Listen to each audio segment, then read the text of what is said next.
Hey philosophers! Do these scenarios seem familiar to you? 1. Candidate A already has 51% of the votes. I'm not voting.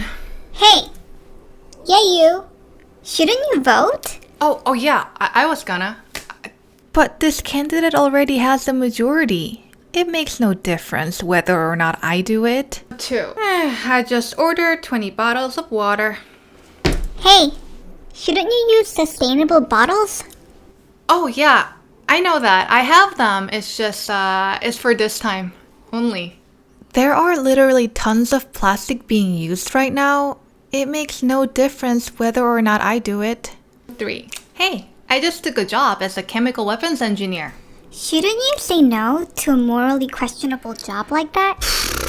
You know what? If I don't take it, someone else will.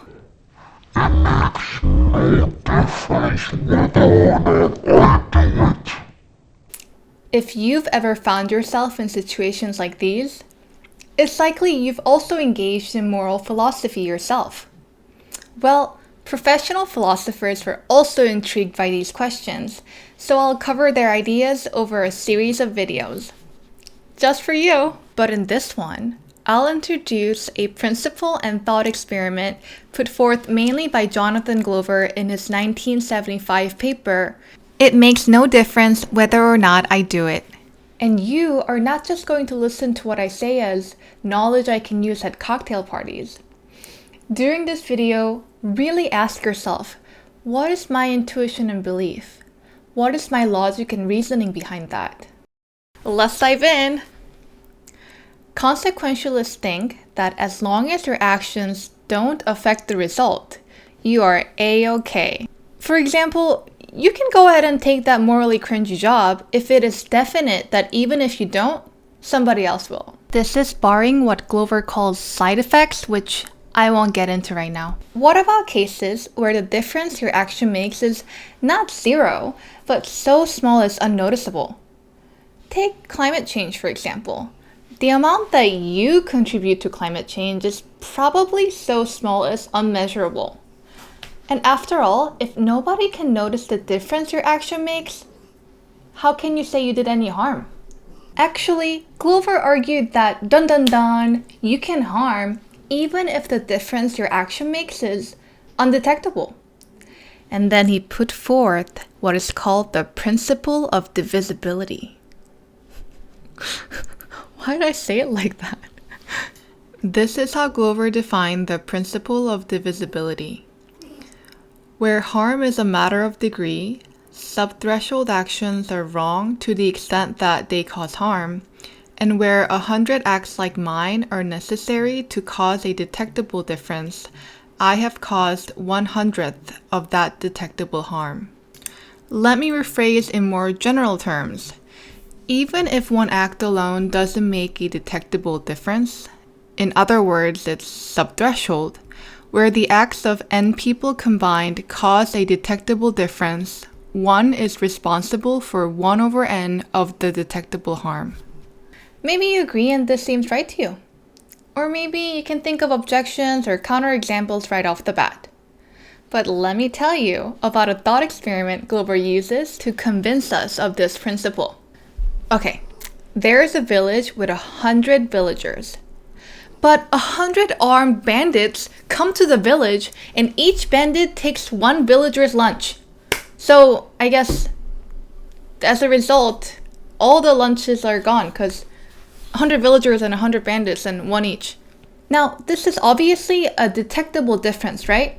Each bandit has harmed to the extent of one villager's hunger. Follow me? Next week at the bandit hangout, this is what happens. Hey, I'm hungry again. Yeah, me too. Oh, should we go take the villager's lunch again? Yo, real talk? I've been feeling that was morally wrong. Actually, me too.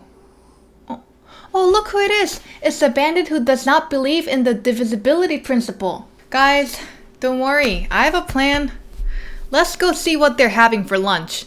So all the bandits go to the village, and they see the same 100 villagers. And each villager has a lunch plate, and each plate has 100 beans. So there are 100 plates with 100 beans. The bandit that does not believe in the divisibility principle proposes this.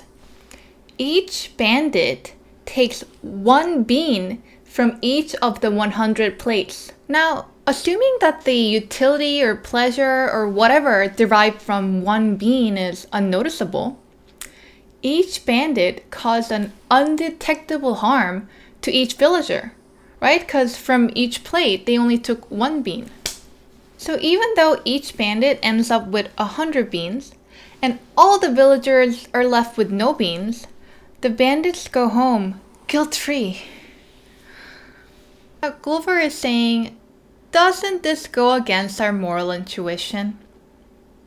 This is the flaw of assigning 0 harm to actions that cause a non-detectable difference. And Glover is suggesting that applying the divisibility principle solves this. Now recall that the DP, divisibility principle, says the harm one person causes is equivalent to total harm by collective actions over the number of people who participated. So here is the hunger of 100 villagers over 100 bandits. Therefore, the conclusion would be that each bandit is responsible for causing 1 villager's hunger. And Glover is saying, look, with my principle, the results correspond to what your moral intuition tells you.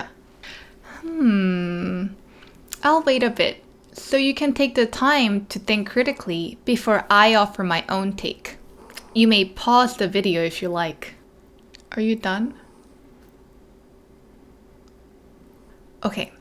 My issue is with the assumption that each bandit causes only a non-detectable difference in the second round. While the assumption that the utility of 1 bean is unnoticeable seems realistic if you think of going from 100 to 99 and then to 98 and whatnot, it seems like a logical jump to say that all the way from 100 to 1, there's no detectable difference, and when it gets to 0, suddenly there is.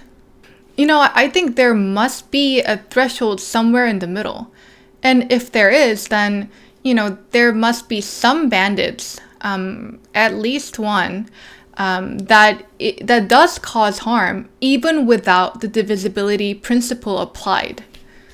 If this is true, the necessity of the divisibility principle that Glover is trying to show through the thought experiment is not so convincing.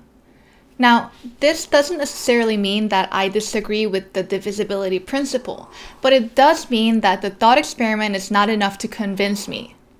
But that's just me. I'd love to hear what all you philosophers think, so please comment and let me know. And I'll return with other philosophers that disagreed with Glover's principle and put forth their own. It's gonna be tons more fun than even this one. Man, yes, it is possible. I feel ashamed. Well, until then, subscribe, like, and have a philosophical week.